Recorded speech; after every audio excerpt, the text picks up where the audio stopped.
السلام علیکم، میرا نام محمد نصر اللہ ہے اور میڈیکل ڈاکٹر ہوں اور کرنٹلی جامعۃ الرشید کے کلیت شریعہ ڈپارٹمنٹ کے 3rd ایئر کا اسٹوڈنٹ ہوں۔ میرا کویشچن ہیومن ایولیوشن سے متعلق ہے کہ اگر ہم دعوت سرکلز میں دیکھیں تو اس میں 3-4 قسم کی اپروچز ہمیں نظر آتی ہیں اس کویشچن کو ایڈریس کرنے کے لیے۔ ایک تو ماڈرنسٹ متجددین کی جو اپروچ ہے، جو آیات اور قرآن مجید کو کھینچ تان کر ان کے اندر ہم آہنگی ظاہر کرتے ہیں۔ دوسری سائنٹیفک ریفیوٹیشن والی اپروچ ہے، اور تیسری فلسافیکل اپروچ ہے، یعنی میتھڈولوجیکل نیچرلزم والی۔ تو آپ سے آپ کو اوپینین جانا تھا کہ ان میں سے افیکٹو آپ کس کو جانتے ہیں، کیونکہ سائنٹیفک اپروچ میں بھی اعتراض کیا جاتا ہے کہ ان میں مائنورٹی اوپینین لیا جاتا ہے سائنٹسٹ کا، جبکہ کنسنسس ان کا ایولیوشن کے ہونے پر ہے۔ اگر اسلام میں مائنورٹی اوپینین کو لے کے اعتراض کیا جائے تو ہم نہیں لیتے۔ بھائی کا بہت اہم سوال ہے کہ جو ایولیوشن کے بارے میں جس ڈارون تھیوری ہے کہ ہم انسان بندر سے آئے اور یہ قرآن مجید کے خلاف ہے، تو بھائی صاحب پوچھ رہے تھے کہ 3 طریقے ہوتے اس کو اپروچ کریں۔ ایک لوگ جو ایولیوشن کو پورا صحیح مانتے اور گھما پھرا کے بولتے بھائی ٹھیک ہے قرآن سے ٹکراتا نہیں، اور دوسرا طریقہ ہے فلاسفیکل بات کرنا، اور تیسرا سائنٹیفک ایویڈنس کو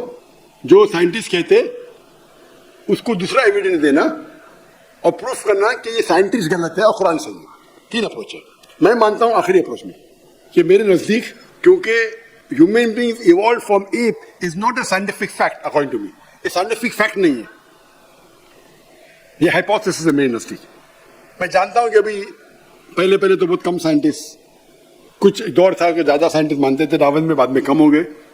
پھر بڑے اوپر نیچے ہوتے رہتا ہے۔ لیکن آج کی تاریخ میں بھی پہلے ایسا تھا کہ اکثر اگر آپ پوچھیں گے 1 to 1 تو اکثر اگری نہیں کرتے تھے، میں چند سال پہلے کی بات کروں، لیکن ابھی آپ کریں گے لاسٹ جو میں نے سروے کیا تھا تو جو لوگ مانتے ہیں کہ ڈارون تھیوری صحیح ہے اور قرآن سے نہیں ٹکراتی ہے، اور وہ شروع میں کرتے نہیں ٹکراتی، اینڈ میں بولتے ہمیں صرف ایک چیز پہ اعتراض ہے کہ ہم بندر سے نہیں بنے، وہی تو بات پہ ڈسکشن ہو رہا ہے، تو پورا گھماتے 1 گھنٹے کا لیکچر دیتے ڈارون تھیوری صحیح ہے، اور آخری میں بولتے ہوئے سب چیز صحیح لیکن ہم بندر سے نہیں بنے۔ میں بولا بھائی صاحب پہلے بولو نا، یہ اور بہت سے لوگ میرے دوست ہیں، بھائی ہے، میں ان سے بولتا ہوں، میں آپ پہلے بولو، میں کوئی اعتراض ہے، شروع میں تقدیر کے بولو، آپ بندر سے نہیں بنے، پھر آپ ڈارون تھیوری کو سپورٹ کرو۔ ڈارون تھیوری کی کئی چیز صحیح ہے کہ every living creature made from water, قرآن میں کہتا ہے، قرآن میں سورہ انبیاء سورہ نمبر 21 آیت نمبر 30 میں لکھا ہے اولم یرى الذین کفروا ان السماوات والارض كانتا رتقا وجعلنا من الماء كل شيء افلا يؤمنون وجعلنا من الماء، ہم نے سب چیز پانی سے بنائی۔ تو ڈارون تھیوری کی کئی چیز صحیح ہے، لیکن بنیادی چیز تو صحیح نہیں بھائی، بنیادی چیز تو بندر سے نہیں بنے بھائی۔ تو اس کے اوپر جو آرگیومنٹ ہے اس پہ کاؤنٹر آرگیومنٹ بن کے کافی، میرے پہلے آنسر جو آپ دیکھیں گے 96 کا اولڈ آنسر تھا، میرے دعویٰ ٹریننگ کا ریفائنڈ آنسر ہے، لیکن اینڈ سے میں نہیں مانتا ہوں کہ بندر سے بنے، کیونکہ وہ بنیادی قرآن کے خلاف ہے۔ آدم علیہ السلام پہلے انسان تھے نہیں، وہ پہلے وہ جن نے بولے کہ پہلے لوگ تھے تو پہلے بھی تھے بندر، یہ سب فلاسفیکل ہے،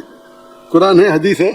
ابھی تک کہ یہ کہنا کہ ہم یہ ڈارون تھیوری 100% صحیح ہے، غلط ہے۔ آپ ذرا ریسرچ کرو، خالی جاؤ USA میں کتنے لوگ ڈارون کو مانتے، 25% سے زیادہ نہیں مانتے۔ 25% ماشاء اللہ، 10% بھی مانے تو تمہیں قرآن کو، 100% بھی مانے تو میں چھوڑوں گا قرآن کو، تو 25% بہت ہے۔ نہیں ڈاکٹر یو آؤٹ ڈیٹڈ، ارے بھائی میں ڈاکٹر ہوں، تم انجینئر ہے بھائی، یہ میرا فیلڈ ہے، تو آپ آخر بولتے میں انجینئر ہوں، میں یہ بتاتا ہوں، اور بڑا ڈائلاگ مارتے۔ بولا آپ USA کے نا، آپ گوگل کرو، USA میں 25% ابھی بھی مانتے کہ بندر سے نہیں بنے، مسلمان کو چھوڑو، چپ۔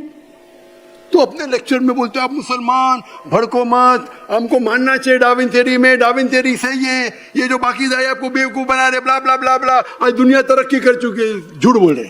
پورے اسٹیٹسٹک رکھو نا دنیا کے سامنے۔ تو بہت سے لوگ بولتے ذاکر بھائی وہ شیخ نے کیا جواب دیا، وہ شیخ کا جواب کیسا ہے، میں بولا غلط ہے، میں نہیں مانتا ہوں، اور بولیں گے بھی میں وہ کچھ دائی غلط ہے، ڈاکٹر نائک غلط ہے، میں تو کس کا نام لیتا نہیں، کون خراب ہے۔ تو میرے نزدیک ابھی بھی جو قرآن کی آیت ہے اور بالکل ہمیں ویسا ہی لینا چاہیے، ہم بندر سے نہیں بنے۔ ابھی تک اسٹیبلش فیکٹ نہیں، ہاں کچھ ملتے جاتے اوپر نیچے، بگ بینگ اسٹیبلش ہے، لیکن کس طریقے سے بگ بینگ ہوا اس میں ڈفرینسز ہے۔ تو قرآن کی جو آیت ہے سورہ انبیاء سورہ نمبر 21 آیت نمبر 30 کی کہ کائنات ایک تھی، وہ ابھی تک کے بگ بینگ کے 100% کریکٹ ہے۔ وہ بگ بینگ میں یہ پتا چلے گا کتنے بلین ایئرس پہلے تھی، وہ الگ بات ہے۔ تو قرآن میں کہا نہیں کتنے بلین ایئرس پہلے آدم علیہ السلام تھے،